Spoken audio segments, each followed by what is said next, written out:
A continuación, conectémonos.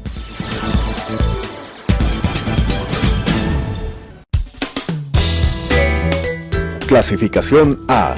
Apto para todo público.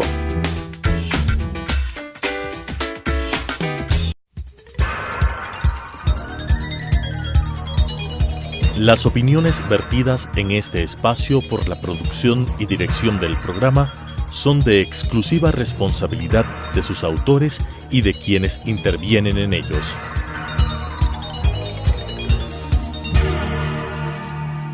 Telesucesos Canal 29 UHF presenta Conectémonos. El presente no es producto del azar. Hay múltiples hilos conductores que nos explican y contextualizan el proceso del desarrollo humano. Sigamos esas pistas y tengamos una mejor comprensión de los cómo y los porqués de nuestras realidades. Con la conducción de Alan Cathay. Conectémonos. Conectémonos se planteó analizar un fenómeno cuya extensión y profundidad ha alcanzado grandes dimensiones en nuestra América Latina. Este fenómeno, la corrupción, es ciertamente el catalizador de reacciones airadas y decepciones muy sentidas.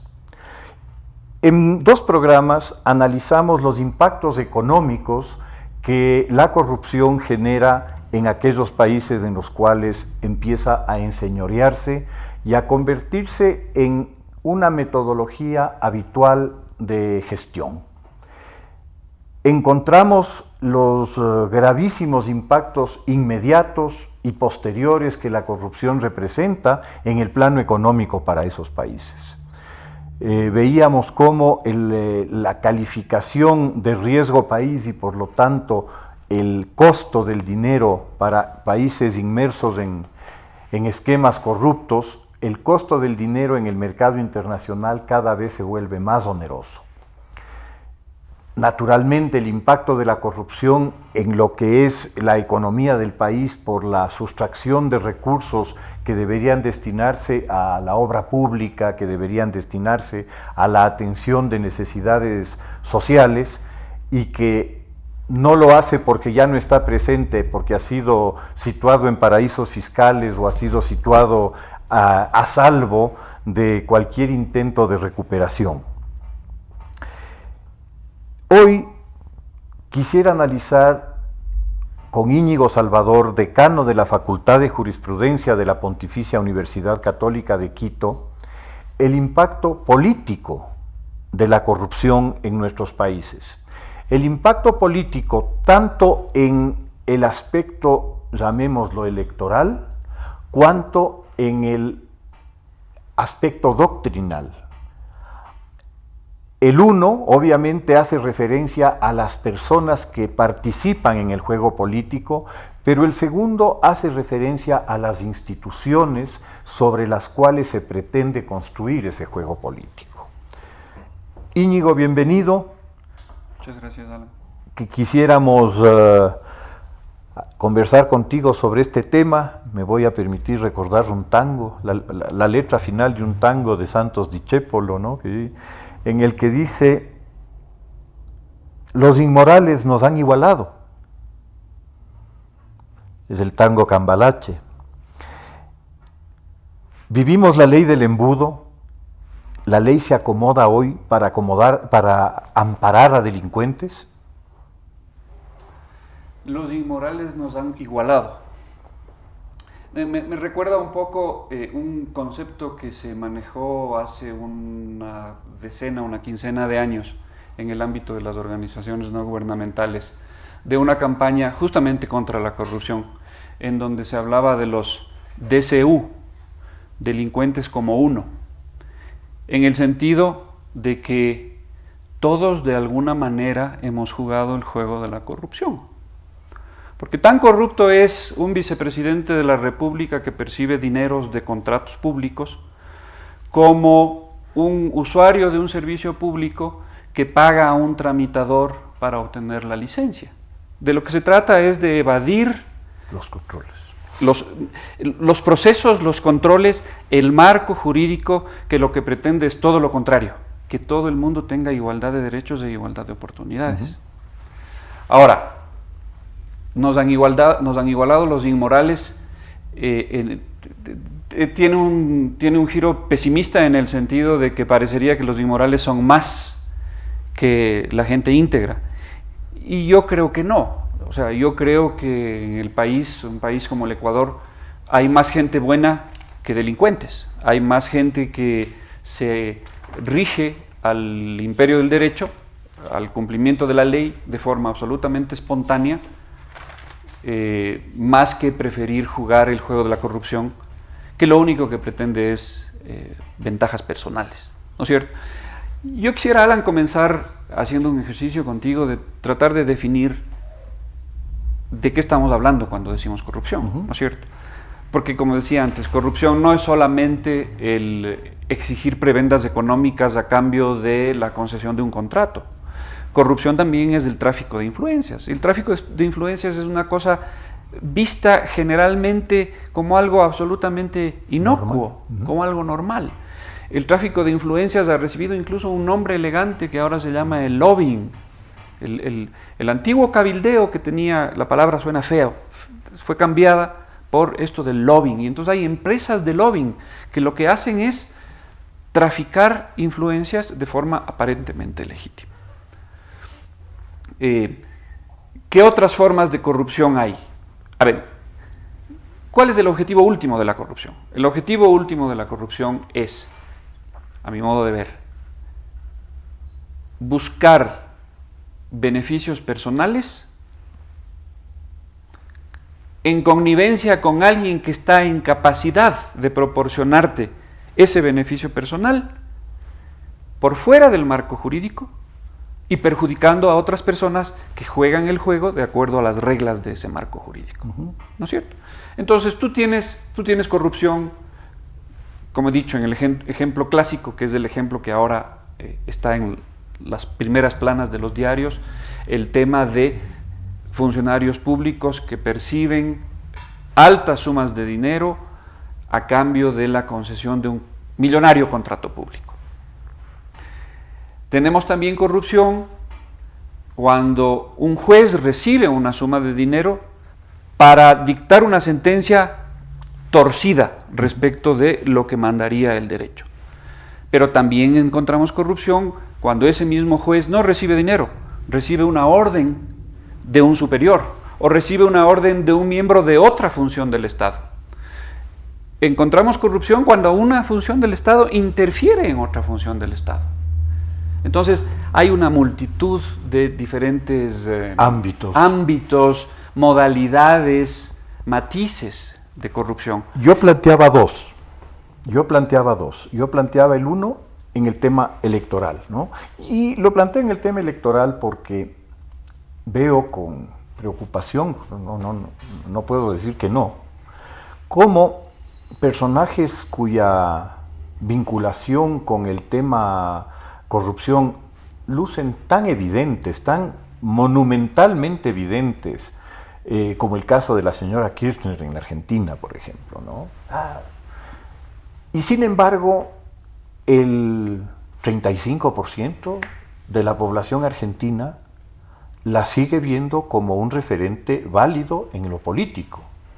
Tenemos el caso de Lula en Brasil, condenado ya en 2 instancias, es el principal opcionado para llegar a la presidencia de Brasil en caso de que pueda participar en las elecciones. Vemos el caso peruano, en el que tenemos a un presidente imputado por haber tenido relaciones con Odebrecht, pero que a la vez la rival de él a la presidencia, la señorita Keiko Fujimori, también recibió dineros de la misma empresa.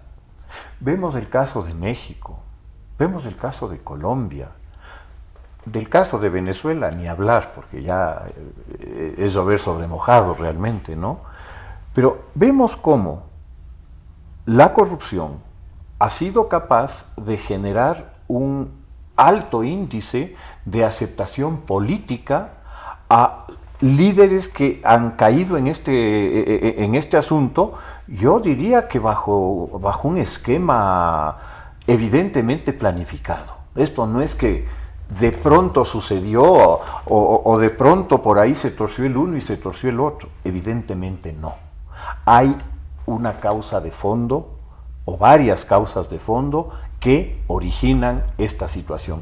Y a eso se refería mi frase de los inmorales, cuando veo y constato que personalidades sobre las cuales discutir siquiera el tema de su falta de probidad moral no cabe, siguen siendo referentes políticos absolutamente válidos y respetados en esas sociedades. Yo creo que es un fenómeno sociológico al que habría que dedicarle mucho seso y mucha tinta, ¿no? Porque eso lo que pone en evidencia es que para el común de los mortales, para nuestras masas, que son las que eligen a nuestros gobernantes, que hay que decirlo con algo de pena y con mucho de optimismo, en el sentido de que todo está por hacer, algo se ha hecho, nunca lo suficiente. Mientras más educada sea esa masa, menos probabilidades deberían haber de que el fenómeno que tú mencionas se siga repitiendo. A saber, personajes completamente descalificados desde el punto de vista moral, que siguen siendo opciones válidas desde el punto de vista electoral. Ahora, no es garantía de nada el hecho de que los electores seamos o dejemos de ser educados o no. Puedo creer que, por ejemplo, Argentina, que es un país con una clase media, tradicionalmente fue un país con una clase media muy poderosa, una clase media amplia, una clase media bastante bien educada, sigue optando por opciones populistas, a pesar de que esas opciones populistas claramente están emparentadas con el tema de la corrupción. Entonces eso nos muestra que no hay garantía, no hay garantía. Y yo creo que aquí el único mecanismo es el derecho, siempre. Lo que pasa es que la corrupción ataca también al marco jurídico. Normalmente, las conductas que una sociedad quiere desalentar, las prohíbe, y esa prohibición está respaldada con una sanción, ¿cierto? En casos simples, en ejemplos simples, esa sanción es suficiente para que la gente deje de hacer una cierta cosa, ¿no es cierto? Cruzarse el semáforo en rojo. Te cruzas el semáforo en rojo, o el tema de los radares. Te pasas un radar a más de 90 kilómetros por hora en la avenida Occidental y a la semana te llega una multa de la Agencia Nacional de Tránsito. Te han tomado la foto en el radar. Y tú comienzas a cuidarte porque te dolió en el bolsillo, $100 y pico, y no vuelves a cometer esa infracción. Pero aquí, ¿qué pasa? Alguien que es juzgado y sancionado.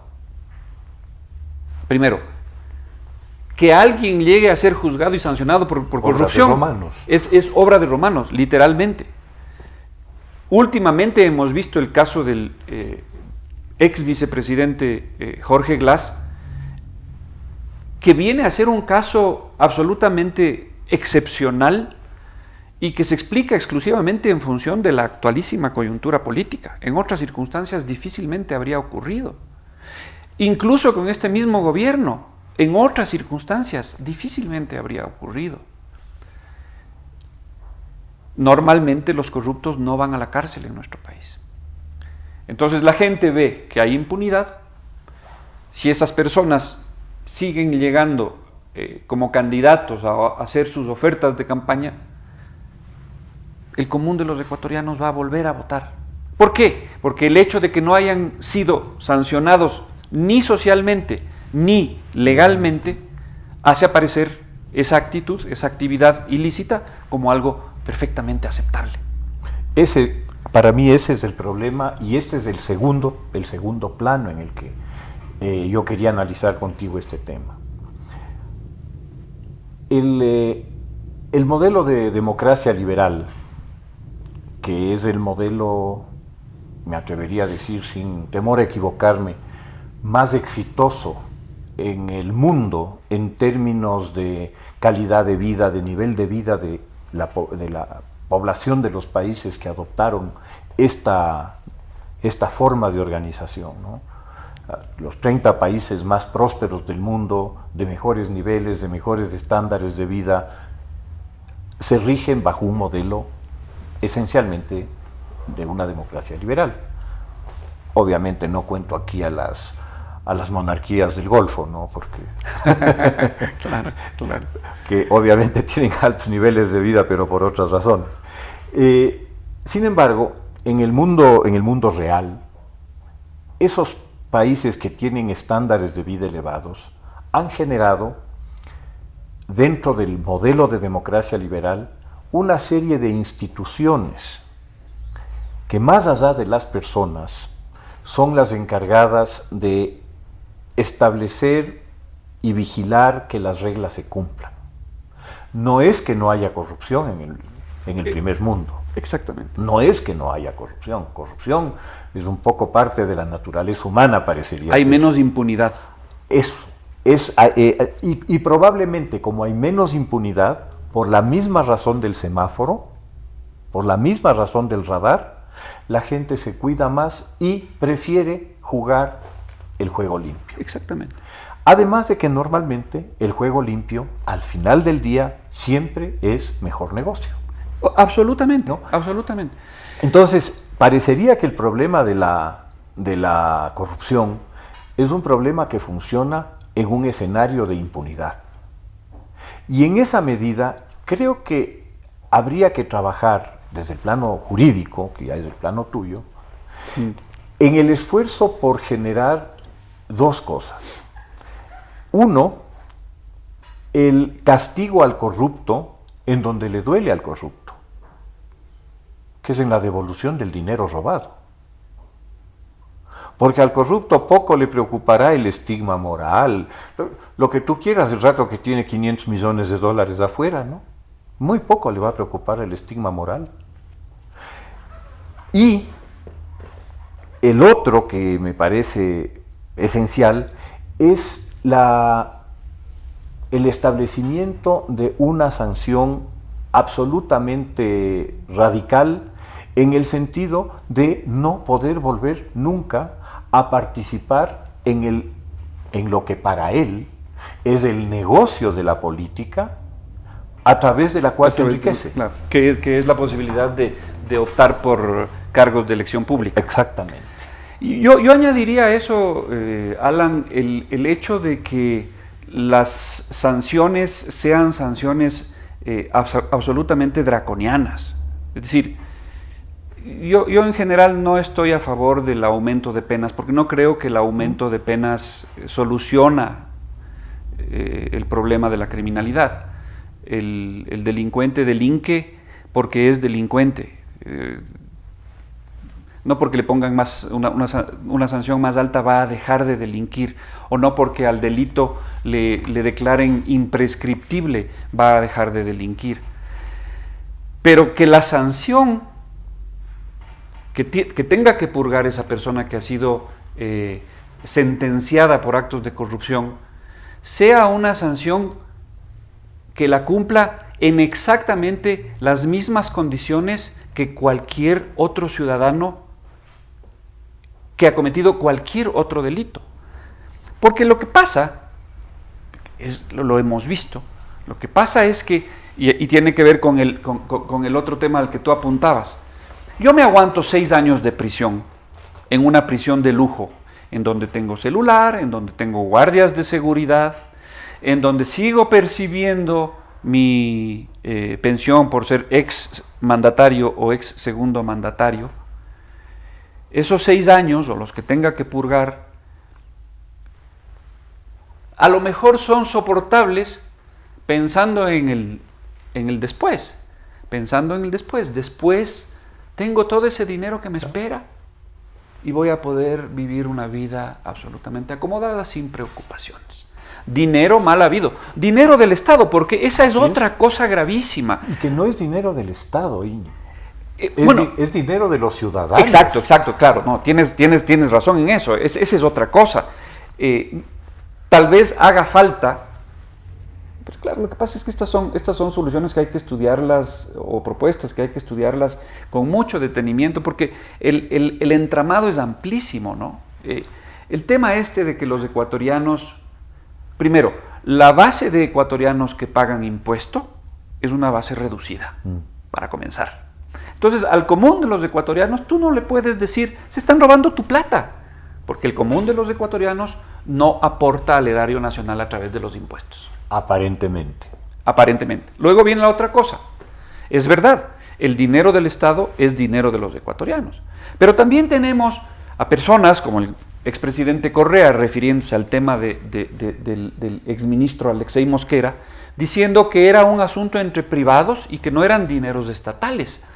A ver, si yo entiendo correctamente uno de los mecanismos de la corrupción, que al parecer es el más socorrido, lo que se hace es inflar el costo del contrato por la vía generalmente de contratos complementarios, y de ese costo inflado sale la comisión para el comisionista, que es el funcionario que se beneficia de la corrupción. Es decir, el contratista, empresa privada, en algunos casos extranjera, en otros nacional, recibe el dinero del Estado y de ese mismo dinero paga a sus comisionistas por el servicio de haberle hecho recibir el contrato. ¿No es cierto? Entonces, es dinero del Estado. Es dinero será dinero que viene o de las exportaciones de petróleo o de los impuestos. No hay muchas otras posibilidades. O de los préstamos. O de los préstamos, claro. O de los préstamos. Préstamos, Alan, que no siempre son préstamos a la banca o a la banca internacional o a las agencias. A veces son préstamos al Seguro Social. O sea, encima con la plata, ahí sí, de los ecuatorianos. Y ahí sí, incluso de los más pobres, que son los trabajadores. Sí, pues. Entonces, mientras no tengamos claro ese tema y mientras no a quienes han sido condenados por estos delitos no se les haga purgar una sentencia que de verdad les duela, que no solamente les duela la plata que se les quita, que han robado y que está en una cuenta offshore en quién sabe dónde, que no solamente se les prohíba volver a postularse a cargos de elección pública, la muerte civil que le llaman ahora, sino también que la pena privativa de libertad sea realmente de sufrimiento, es decir, tenga un sentido de redención. Tenga un sentido de redención, exactamente. Sí. Íñigo, el tema, como vemos, es un tema complejo.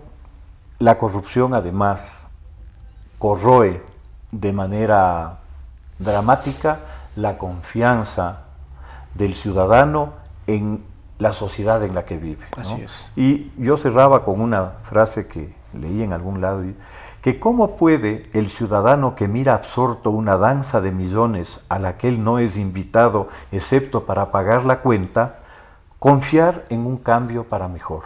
Creo que este es un trabajo y un esfuerzo que la Universidad Ecuatoriana y particularmente el derecho ecuatoriano tiene que afrontar y enfrentar para poder devolver de alguna manera un sentido de confianza en la sociedad en que vive a nuestros hijos. Te agradezco muchísimo tu presencia. Muchísimas gracias.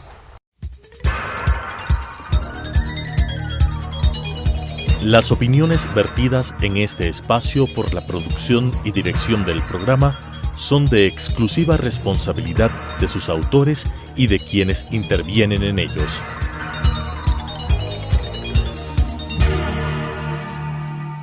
Telesucesos Canal 29 UHF presentó Conectémonos. El presente no es producto del azar. Hay múltiples hilos conductores que nos explican y contextualizan el proceso del desarrollo humano. Sigamos esas pistas y tengamos una mejor comprensión de los cómo y los porqués de nuestras realidades. Con la conducción de Alan Caffey. Conectémonos.